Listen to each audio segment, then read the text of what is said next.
Yalana, c'est Philippe de Pacific Venturi. Bienvenue dans ce nouvel épisode de Pacific Hoé, le podcast complémentaire à la newsletter Tehoe qui t'aide à naviguer efficacement dans ce monde changé. Cette semaine, la newsletter s'intéresse à une tendance sociale récente apparue en Chine chez la génération des millénials. Cette tendance, appelée le Tangping, encourageant au rejet de l'hyperproductivité et de l'hyper-réussite sociale, inquiète le gouvernement chinois et pourrait être un autre des nombreux systèmes d'une envie de changement dans les jeunes générations de par le monde. Pour parler de ce thème fascinant, je reçois aujourd'hui Hinano Guérin, docteur en sociologie, en langue et civilisation chinoise contemporaine. À suivre donc une conversation avec Hinano. Hinano Yarana. Yorana, Philippe. Alors, pour commencer, est-ce que tu peux rapidement te présenter pour nos auditeurs qui ne te connaîtraient pas? Bonjour à tous, je m'appelle Caroline Guérin, je suis docteur en sociologie, également docteur qualifié en langue et civilisation chinoise. Donc, depuis très longtemps, je m'intéresse aux questions de société chinoise, particulièrement de la société chinoise contemporaine. Et puis, depuis mon retour au Fénois, depuis plus d'une dizaine d'années, j'ai beaucoup travaillé dans l'enseignement, mais notamment dans le tourisme. Plus particulièrement. Voilà. Et puis, je suis également assermentée à la Cour d'appel en langue chinoise dans tout ce qui est traduction, interprétariat. Donc, j'ai aussi eu l'occasion de travailler avec les services juridiques et puis les services divers de l'État. D'accord, Voilà. merci. Alors, donc, le week-end dernier, la Chine a fêté, j'allais dire en grande pompe, le centenaire du Parti communiste chinois. Et en même temps, face à ce grand événement, on lit de plus en plus d'articles sur la tendance du Tangping qui se développe chez les millénials, comme une sorte de révolte contre un système donc, qui fonde son succès sur la productivité principalement, hein, ça a été rappelé dans les discours. Donc, en quoi ce nouveau mouvement de cette génération-là peut potentiellement inquiéter la puissance du gouvernement chinois? Mais cela peut inquiéter légitimement la puissance du gouvernement chinois parce qu'ils ont besoin de leur jeunesse. Cette jeunesse chinoise, finalement, avec ce mouvement Tamping qui veut dire s'allonger, ça vient révéler les pressions sociales, les pressions au travail. En Chine, depuis toujours, le travail est extrêmement valorisé, ce qui est une très bonne chose. Il est au centre de tout. Et malgré le travail acharné que cette génération effectue, elle se rend compte que la compétitivité est de plus en plus dure. Malgré tout ce qu'elle a subi depuis qu'elle est née, il faut savoir qu'en Chine, déjà cette génération-là, ce sont pour une grande majorité des enfants uniques. Ils sont responsables de l'ascension sociale de leur famille. Ils sont responsables d'entretenir leurs parents âgés, leurs 4 grands-parents âgés. C'est une génération qui, malgré tous les efforts consentis et obligés depuis leur plus jeune âge pour entrer dans la meilleure maternelle, ils ont des entretiens pour entrer dans la meilleure école primaire, lycée. Après le lycée, au lycée, vous avez un concours national pour entrer dans les meilleures universités. Se retrouvant sur le marché du travail, il faut pouvoir bien gagner sa vie. Et puis, il y a un sacrifice du travail qui ne se limite pas à sa propre personne et on sait qu'elle va avoir des répercussions sur la famille. Donc, malgré tout ce qu'ils ont pu faire, même des personnes qui sont parties à l'étranger, qui se retrouvent sur le marché du travail et ils se rendent compte qu'ils n'ont pas un accès évident à la propriété d'un logement. Ils se rendent compte que le coût de la vie est extrêmement élevé. Et il y a aussi l'établissement du système de crédit social où on va vous juger, qui est très controversé d'ailleurs. On va vous juger, est-ce que vous êtes un bon citoyen chinois? Est-ce que vous participez à l'avancée technique, humaine, scientifique de la République populaire de Chine et malgré tous ces efforts, ils se rendent compte que finalement, leur qualité de vie n'est pas peut-être celle qu'elles auraient souhaité. Effectivement. Et Alors, donc, vas-y, pardon, excuse-moi. Pardon, ouais, tu parlais de cette politique de l'enfant unique qui est un peu la caractéristique justement de cette génération des millénials chinois. Récemment, le gouvernement a levé cette restriction de l'enfant unique en espérant avoir un rebond démographique et il semble que il n'y a aucun écho à cette demande dans la population. Donc, est-ce qu'on peut parler presque d'un tanking de la natalité? Est-ce que vraiment les Chinois sont en burn-out en ce moment à force de toutes ces décennies de super productivité? Mais je pense que cette génération est différente des précédentes. Il faut se rappeler que la politique d'enfant unique a été implantée en Chine dès 1979, donc on pourrait dire avec des mises en œuvre différentes. Ça a forcément eu des répercussions sur comment on éduque un enfant. On n'évolue pas de la même manière qu'on est enfant unique et on vit dans le système d'une grande famille chinoise traditionnelle, où il y a le clan qui prévaut. Mmh. Et je pense qu'il y a une individualisation de cette jeune génération où la responsabilité collective est un peu défiée. Mmh. Et le mouvement social de Tringbin est très intéressant parce que c'est finalement une manière de protester contre cette pression sociale, cette pression de réussir économiquement, financièrement, de manière absolue. C'est vouloir aussi montrer qu'ils veulent avoir la liberté de définir leur propre équilibre de vie, qui ne se définit pas que par le travail, cette réussite économique et financière. Ça montre aussi ce désespoir qu'il peut avoir, et cette acceptation des choses, ça pourrait être montré comme une certaine fatalité. Mais pour moi, c'est une remise, même si c'est une protestation, c'est une remise en question de leur mode de vie Mmh. qui fait qu'on doit mettre davantage en individu et cette réussite de vie, ce fameux équilibre entre un certain travail, un certain goût de l'effort, mais aussi une certaine qualité de vie. Mmh. Et forcément, ça va inquiéter le gouvernement parce que cette population chinoise, de cette population active, cette jeune population a été réduite parce qu'on est passé euh, à rappeler à 30 millions de naissances par an dans l'histoire de la République populaire de Chine à actuellement, en 2019, à 15 millions de naissances dans Ah oui. l'année. Et en 2020, nous sommes passés à 10 millions de naissances. C'est-à-dire que si cette population, si ce nombre de naissances a été réduit considérablement, on se dit, ben, la population active, elle va être réduite, la population est vieillissante, donc la productivité de la Chine Mmh. va forcément en être amoindrie, et d'autant plus que cette jeune génération proteste. Et c'est assez récent de voir qu'à l'époque, donc à la fin des années 70, début des années 80, on voulait réduire justement ce nombre des naissances pour pas que les ressources soient trop mobilisées. Et maintenant, on se rend compte que on veut le contraire. On veut que, même si maintenant on a beaucoup de ressources, on se rend compte que les personnes qui sont mises au travail, ben, elles ne sont pas suffisantes, et en plus, elles s'individualisent et elles veulent faire leurs choses, vivre leur vie de Mmh. manière, plus plaisante. Et puis, ils se rendent compte aussi que les conséquences ont été très négatives aussi de cette politique de l'enfant unique, parce qu'il y a eu des avortements forcés, des avortements sélectifs d'embryons, un déséquilibre homme-femme, avec plus de naissances d'hommes que de femmes, des chercher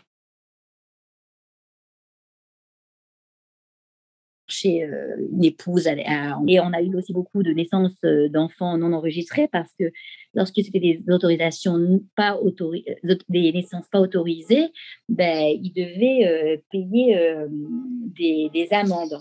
Mmh. Donc finalement, on se rend compte, bon, même si il faut quand même rappeler que la différence entre les milieux ruraux, rural, milieu urbain est quand même assez important, et que la modernisation du travail a eu lieu en Chine.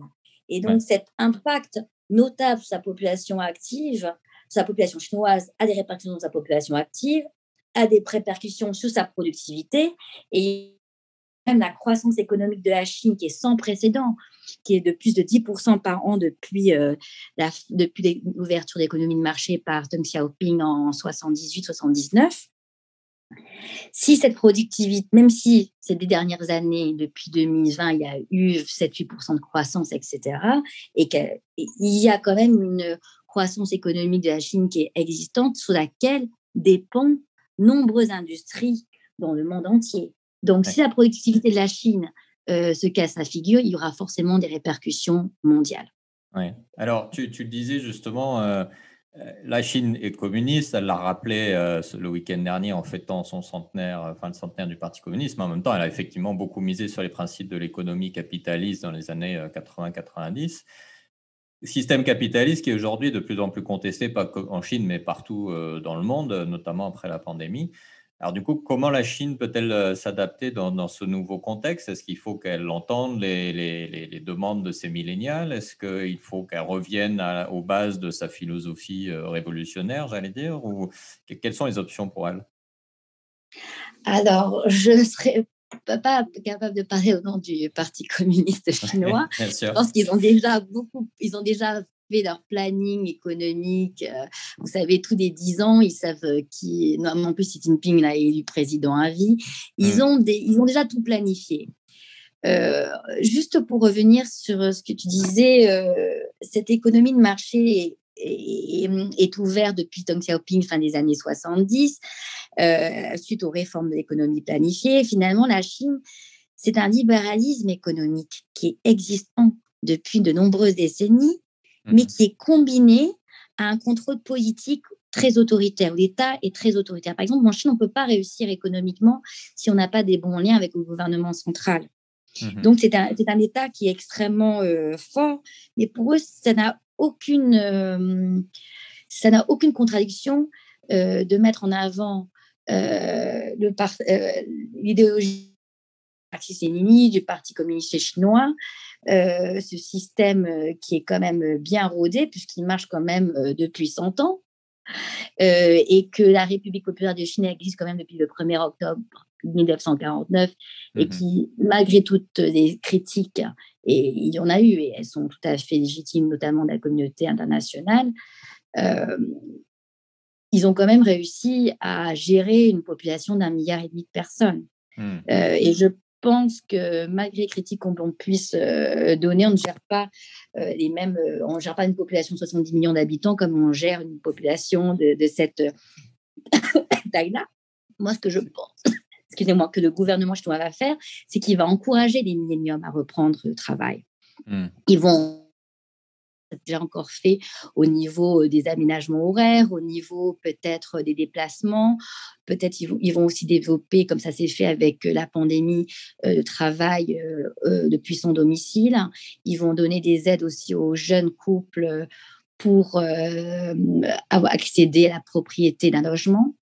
Et ça, ils ont tout à fait intérêt à le faire parce que même aujourd'hui, vous demandez à des Chinois d'avoir plusieurs enfants, beaucoup, surtout au milieu urbain, différents milieux ruraux, vont vous dire ils préfèrent avoir un enfant et bien l'élever, lui donner toutes les chances de réussir qu'en avoir plusieurs et de ne pas être à même de le faire, ce qui serait pour eux quelque chose de pas acceptable.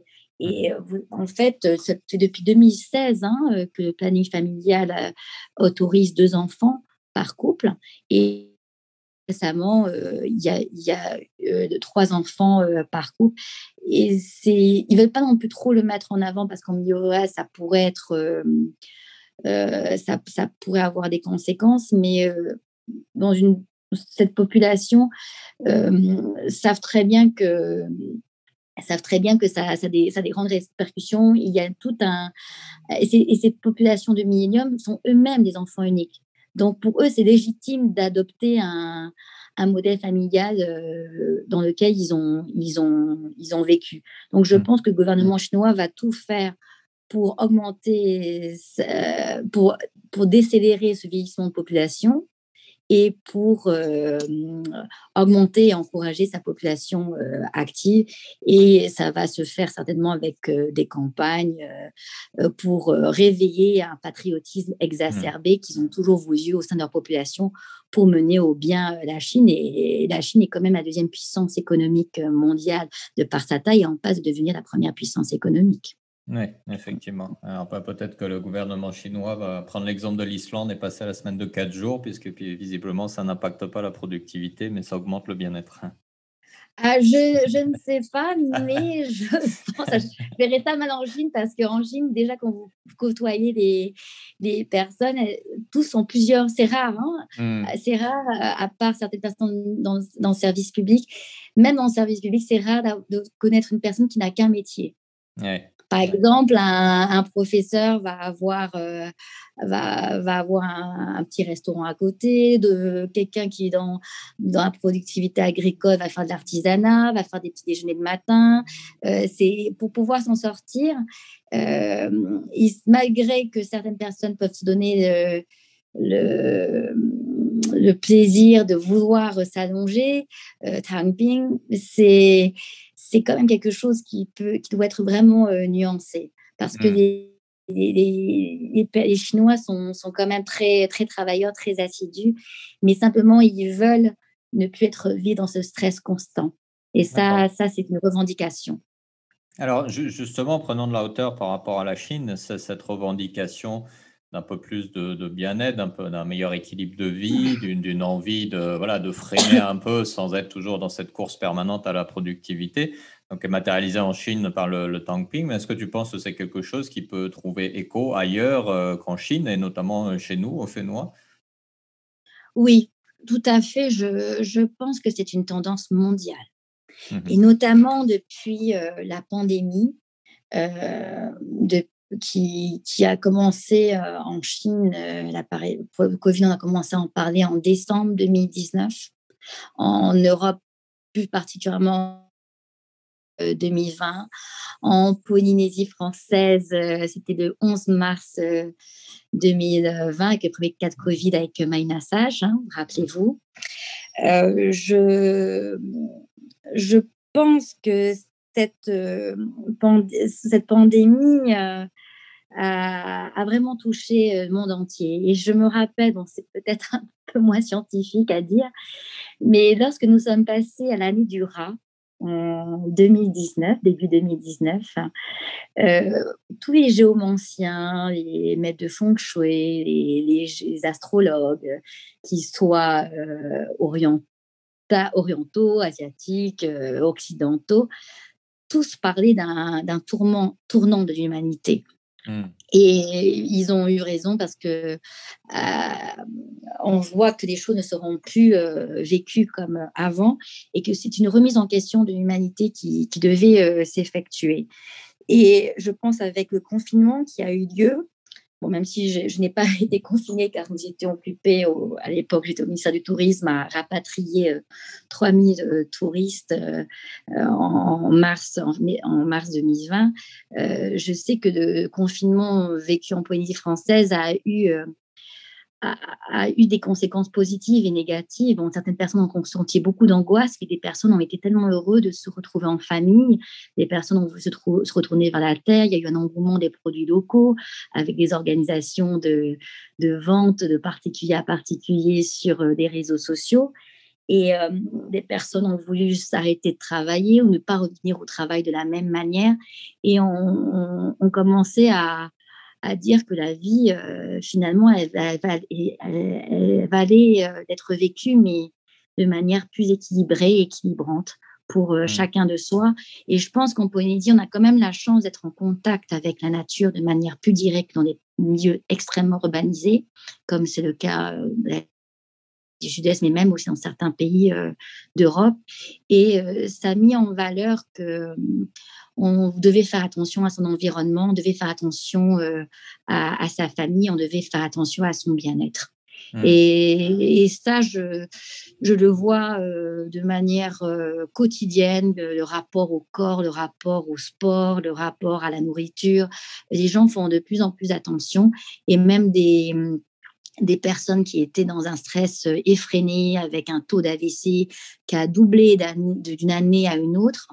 Les gens se sont certainement dit on ne peut plus faire autrement. Ils ont été amenés à redécouvrir la Polynésie, puisqu'ils ne pouvaient pas prendre de vol international. Ils ont été amenés à redécouvrir qui ils étaient. Et je suis certaine envie de redéfinir leur vie. en mettant leur bien-être au centre. Effectivement, on peut espérer que ces changements soient durables et systémiques. Inano, merci beaucoup pour Merci ton beaucoup, analyse. Philippe. Merci. C'était un plaisir de répondre à tes questions. Comme le mentionne très bien Inano, le gouvernement chinois saura très certainement rappeler ces millénials à l'ordre. Mais il n'empêche, la porte est ouverte, en Chine comme ailleurs, à une recherche d'alternatives de nouveaux systèmes. La journée de 4 jours dont nous avons parlé, qui vient d'être établie en Islande, est peut-être justement le début de cette évolution systémique du travail et de l'économie.